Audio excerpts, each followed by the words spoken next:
Hello again, Manning families. It's Gina. I'm excited to walk you through some of our scheduling and placement information and how best to support your students academically as they make the transition into middle school. You are currently on this slide on the virtual meet and greet slideshow. If you'll notice, this red up here, the schedule and placement information, is a link to the slideshow that I'm about to present from. So you'll be able to go back and click on that and look at that slideshow more in depth if you'd like to after this video is over. So if you clicked on this link, you would get to this presentation that I want to walk you through. I wanted to start with a couple of tips about how to best support your student academically. We know in our experience that the transition from elementary to middle school is sometimes pretty difficult. All of a sudden, our students are asked to navigate passing periods and lockers, and all of a sudden we have 7 different teachers who have different expectations of us, and it can feel really overwhelming. So the partnership between our teachers and our school and you all at home is a really important one in making sure that our students feel comfortable and best set up to be successful. So a couple of things that y'all can do to support your students and stay informed at school is to use the Jeffco Family Portal. This is a link for you.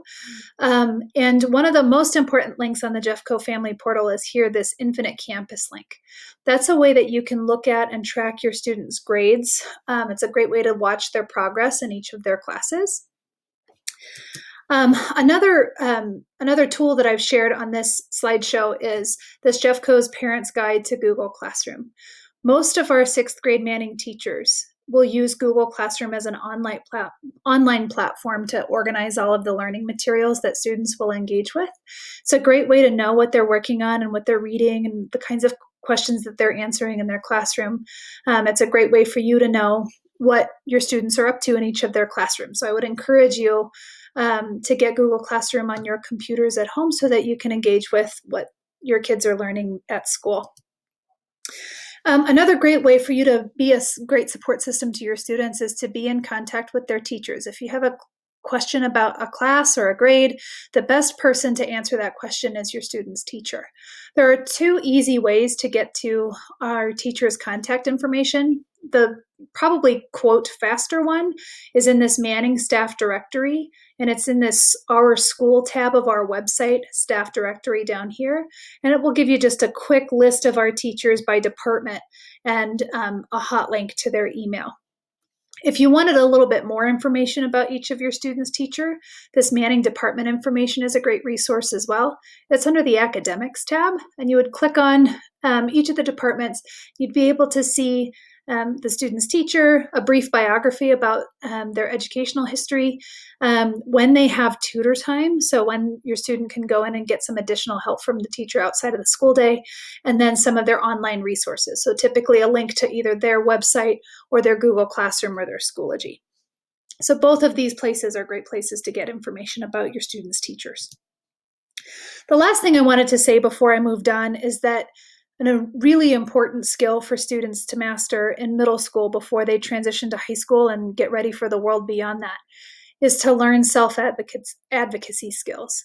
If you can help support your student in self-determination and asking for help and speaking up for themselves with their teachers, that will be such a critical skill for their continued success in school and in the world.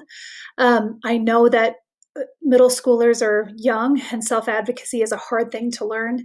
The more they practice, the better they'll get. And I think you'll find that our teachers are ecstatic when our students are practicing self-advocacy and going to them directly with some of their issues and their problems and their concerns. So please encourage and support your students in advocating for themselves with their teachers. All right, so this is the schedule that you were sent via email. These are all of the classes that your student will have first semester, and these are all the classes that they'll have second semester. A couple of things I wanted to talk about on this schedule that you might not know what on earth are those things. They might not look super familiar to you. The first is tutor time, and you'll notice that tutor time is empty. It's not a scheduled period, but it is time outside of the school day that teachers are available to give your students some extra additional support and extra time. It's one of those resources that I highly recommend students get, especially as they transition into Manning's math and English language arts expectations, students have a wonderful time in tutor time getting some more one-on-one and structured support from their teachers. It's a great resource. It happens every morning, and we'll talk more about that when we talk about the bell schedule. The other thing that's on here that you might not know what it is, this is Access. It happens Monday, Tuesday, Wednesday, Thursday at the end of every day to allow students to have some more time during the school day with their teachers to make up tests or work on homework. So Access is really kind of a structured study hall. So another part of the schedule that might not be familiar to you is this Heart Time. That happens once a week on Monday mornings, and it's a time for students to gain social emotional learning, some organization and academic success skills, and they'll be able to create a passion project. So they'll be able to design their own learning during this time. They'll also do some community building and team building exercises with their classes and across the whole school. So it's a pretty special time. It's once per week on Monday. Then the rest of these classes are your typical core classes and science and music, and there are 3 electives and that kind of thing. Oops, excuse me. So it will be important as you go through the rest of this virtual meet and greet that you are familiar with the classes that your student has and the teachers. Later, when you scroll through the introduction videos to the teachers, it might be best to just watch the videos of the teachers that your student has. So this is how the schedule is laid out. All right. So oopsie. So here's the bell schedule for Manning every week.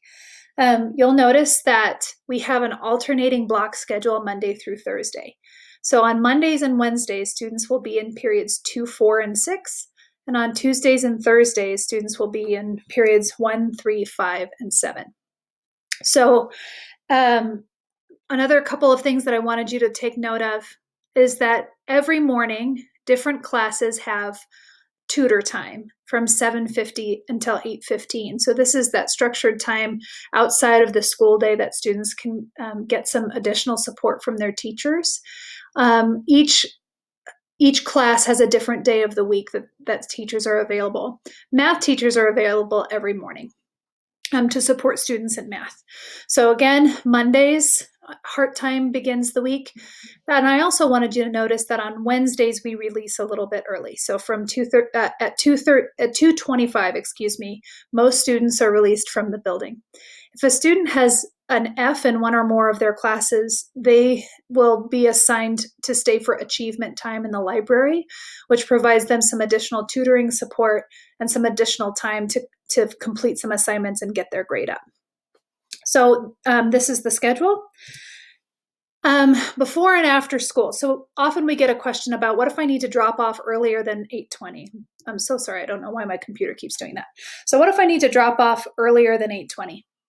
Remember that we have tutor time available every morning with a safe and warm place for kids to study starting at 7:50. On Mondays, students can go to their electives teachers. Tuesdays, English language arts. Wednesdays, social studies. Thursday, science, and Friday, math. So they have a teacher that they can be with from 7:50 to 8:15 to have a quiet place to study or to get some additional help in their class. Students are also welcome to study in the library or hang out with their friends in the cafeteria starting at 7:50 a.m. every day. Another question we often get is, what if I can't pick up my student at 2:25 on Wednesdays because that's an early release? There are 2 answers to that. Well, actually 3. There are 3 answers to that. There are several Wednesday enrichment opportunities, and there's a part of our website that I'll show you in the next presentation about where you can get information about enrichment clubs like chess club and fencing club and that kind of thing. So there's lots of enrichment opportunities on Wednesday afternoons. Also, again, there's achievement time for students with 1 or more Fs. And you'll receive a notification from a counselor the Friday before if your student is expected to attend that grade recovery support that week.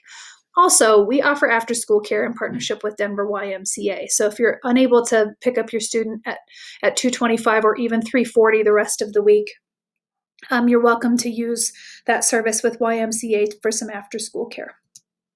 All right, so now here's the slide that talks about how we placed your student in the math class that's on their schedule.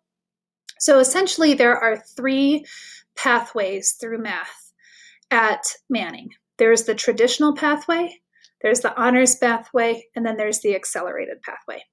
So the traditional pathway starts in Math 6. Truly, it's called Math 6 in Infinite Campus and on your schedule, but truly it's kind of a blend between 6th grade math topics and 7th grade math topics.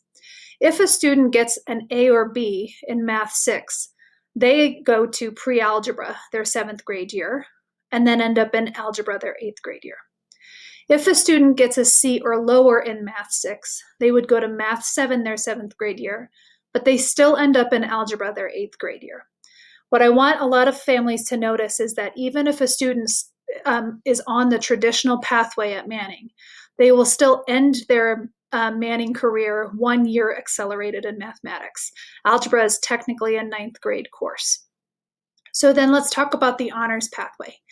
An honors pathway starts in Math 7, so essentially a year accelerated. A Math 7 student who gets an A or B in Math 7 accelerates to algebra their 7th grade year, and then ends their Manning career in geometry, which is 2 years accelerated. So geometry is technically a 10th grade course. So if they have a C or lower in Math 7, they'll go to pre-algebra and then algebra in their 8th grade year. Again, algebra is 1 year accelerated in mathematics. It's technically a 9th grade course. So then our accelerated pathway, most of our Manning accelerated students will begin their Manning career in pre-algebra. Then they'll go to algebra, and then they'll go to geometry. Again, geometry is 2 years accelerated. Our most advanced students, and this is a very rare student indeed. We typically only see between 5 and 10 students who demonstrate readiness to start in 6th grade in algebra. This is not often a popular option for families, but it is often the right place for a 6th grader to start because they are so accelerated in mathematics. That said, it means that they'll go from algebra their 6th grade year, geometry their 7th grade year, and then algebra 2 their 8th grade year. Some have expressed concern about this far accelerated for students because the SAT tends to be very algebra heavy. It concerns some families that the last time a student had an algebra class between algebra and SAT was in their 8th grade year. So if your student is currently placed in algebra right now, that's something for y'all to consider, and you're welcome to reach out to us with questions about that if you'd like to. So those are our math pathways. I want to be clear that we used a body of assessment data to place your students in mathematics. If you feel as though that your student's math placement is incorrect, we'll share with you a process about how to request a change in that math placement later in this presentation. All right, so other core placements. There's a traditional pathway for other core classes, and then there's an honors. So what you'll notice is that our English language arts there's a traditional English language arts and an honors English language arts. Again, we used a body of assessment data in order to make that placement decision. You're also welcome to request a change in placement if you feel as though we made an error. You'll notice that all Manning students take honors science.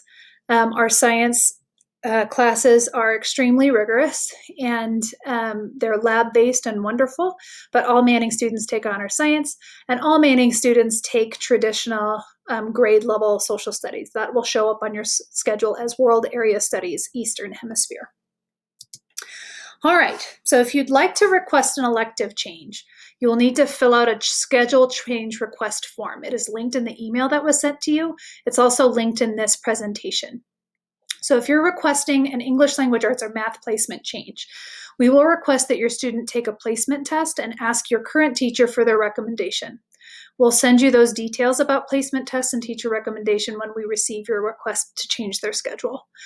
Schedule change requests are due by 4 p.m. Friday, August 21st. Submitting a schedule change request does not guarantee that we'll be able to change your schedule, but it does alert us that you'd like us to look into that. This is the same process that you would fill out if you wanted to change an elective. So if you're looking at the electives that your student got and you would like us to look at putting them in a different elective, this is the exact same link, the same process to go through.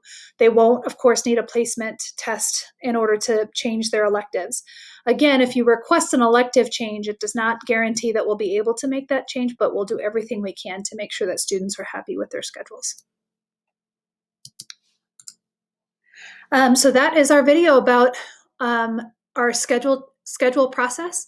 If you have any questions, don't hesitate to reach out to me. Again, I will be on a live Zoom tomorrow at 4:30. So if you watched this presentation and have additional questions about scheduling or placements, I'm happy to answer questions at that time or via email. Thanks so much.